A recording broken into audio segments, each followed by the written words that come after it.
आज हम करेंगे exercise 6.3 question number 10। So the question is CD and GH are respectively the bisector of angle ACB and EZF। यहाँ पर दो triangles हमें यहाँ पर गिवन है, triangle ABC and triangle EFG, जो कि हमें गिवन है। सो इस तरह से गिवन है। क्वेश्चन इज सेइंग कि CD is the bisector of angle ACB, कि इस ट्राइंगल में ये जो CD है ये एंगल C का बाइसेक्टर है। बाइसेक्टर मीन्स ये एंगल C को बीच में से इक्वल 2 पार्ट्स में डिवाइड कर रहा है। तो हमने इसको नाम दे दिया एंगल 1, इसको नाम दे दिया एंगल 2, और हमें पता है कि ये दोनों एंगल क्या है, आपस में इक्वल हैं।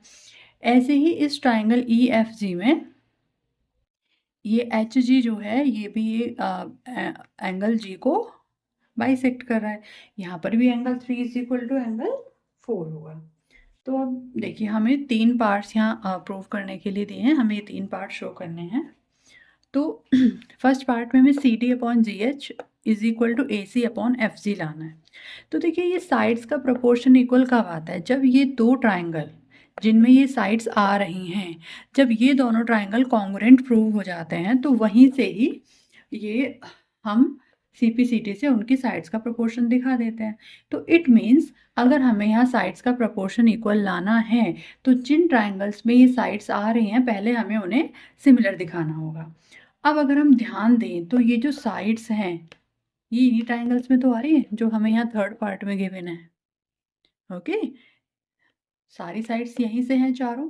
तो इट मीन्स अगर हमें फर्स्ट पार्ट करना है तो उसके लिए पहले हमें दोनों ट्राइंगल्स को सिमिलर प्रूव करना होगा, और सिमिलर प्रूव अगर हम करेंगे तो वहाँ से हमारा थर्ड पार्ट भी हो जाएगा।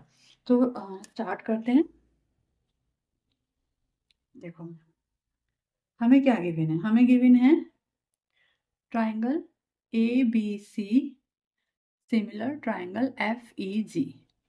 यहाँ क्वेश्चन में उसने बोला है कि if triangle ABC similar to triangle FEG, ये यहाँ हमें गिवन है। तो देखिए, जब ये ट्राइंगल ABC एंड FEG दोनों सिमिलर है तो यहाँ से क्या होगा, angle A is equal to angle F होगा, angle B is equal to angle E होगा, सॉरी E, ओके, और angle C is equal to angle G होगा। और C, अगर हम C का हाफ करें, जब ये कंप्लीट एंगल इक्वल हैं तो C का हाफ और G का हाफ भी तो इक्वल होगा। इट मीन्स एंगल 1 एंगल 3 के इक्वल होगा, angle 2 is equal to angle 4 होगा, या 2 इज इक्वल टू 3 भी हो सकता है, 1 इज इक्वल टू 4 भी हो सकता है। ये चारों एंगल्स इक्वल होंगे। तो ये सारी चीज़ें हमने यहाँ से लिख ली हैं, क्योंकि बाकी का करने में शायद हमें इनसे कोई हेल्प मिल जाए, कुछ इनकी नीड हमें लगेगी। तो देखिए, अब हम इन दोनों ट्राइंगल्स को उठाते हैं पहले, कि इन triangle DCA and triangle HGEF। तो देखिए, हम इन ट्राइंगल्स को हम इसलिए नहीं ले रहे हैं पहले कि हम थर्ड पार्ट को प्रूव करना चाह रहे हैं पहले, बट इसलिए ले रहे हैं कि हमें फर्स्ट पार्ट की साइड्स का प्रोपोर्शन लाना है, तो पहले हमें इन्हें सिमिलर दिखाना होगा। जब हम इन्हें सिमिलर दिखाएंगे तो ऑटोमेटिकली हमारा थर्ड पार्ट हो जाएगा। तो देखिए, इन दोनों साइड्स को दिखाने के लिए क्या क्या है हमारे पास, in triangle DCA and HGF, तो angle 2 is equal to angle 4 है। ओके, एक तो हमें ये मिल गया, और क्या है ऐसा कॉमन, एक और एंगल चाहिए ना, angle A is equal to angle F है। ये दोनों ही चीज कहाँ से आई हैं, क्योंकि ट्राइंगल ABC सिमिलर है ट्राइंगल FEG के। तो यहाँ से हमें दो एंगल्स मिल गए। तो ये दो एंगल्स हमें मिल गए तो हम कह सकते हैं बाय एंगल क्राइटेरियन, इससे क्या हो गया, triangle DCA similar to triangle HGF। Okay, तो यहाँ से ये हो गया। तो यहाँ पर हम लिख देते हैं विच प्रूव्स पार्ट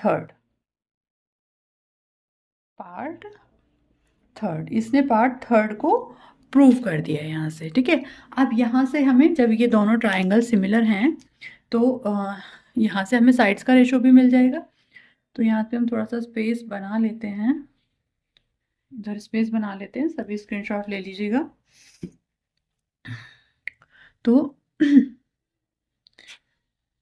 तो यहाँ से क्या होगा, देखो जब ये दोनों ट्राइंगल हमने सिमिलर प्रूव कर दिए तो यहाँ से क्या होगा, कॉरस्पॉन्डिंग साइड्स जो हैं क्या है, C D G H, C D upon G H यहाँ पे लिख लेंगे, so is equal to A C F G, A C upon F G. पर हम लिखने की ज़रूरत भी नहीं है हमें कुछ, हमें पता है कि जब दोनों ट्राइंगल हैं तो ये भी हम दोनों ट्राइंगल हमने सिमिलर प्रूफ कर दिए हैं, तो यहाँ पर हमारे दोनों साइड्स का रेशियो भी इक्वल होगा। तो ये हमारा फर्स्ट पार्ट भी प्रूव हो जाता है। अब आते हैं हम सेकेंड पार्ट के।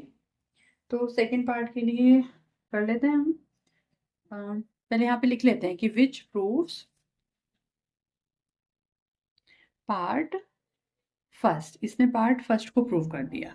अब हम सेकेंड पार्ट के लिए लेते हैं triangle in triangle D C B and triangle H G E. अब इसमें देखते हैं हम क्या मिल सकता है हमें, इसके लिए भी एटलीस्ट दो एंगल्स तो हमें चाहिए ही चाहिए। डी डी सी बी, तो देखो यहाँ से एंगल बी, एच जी ई, तो यहाँ से एंगल ई, दोनों इक्वल है। रीज़न क्या देंगे हम, क्योंकि ट्राइंगल हमारा जो ए बी सी था वो सिमिलर था ट्राइंगल एफ ई जी के, तो यहाँ से बी इज इक्वल टू ई था।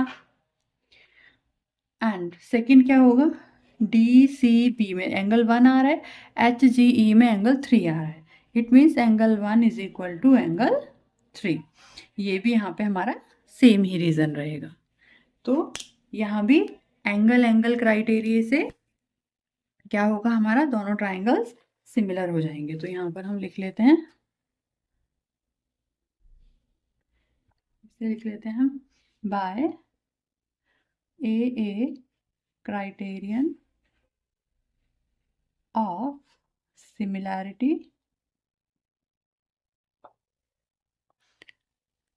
triangle DCB similar to triangle HGE।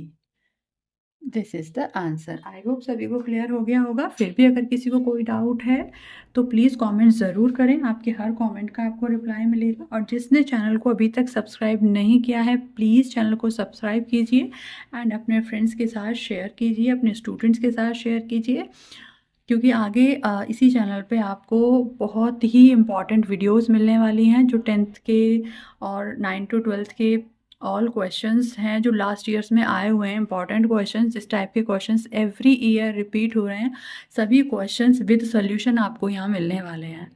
सो तब तक के लिए बाय बाय।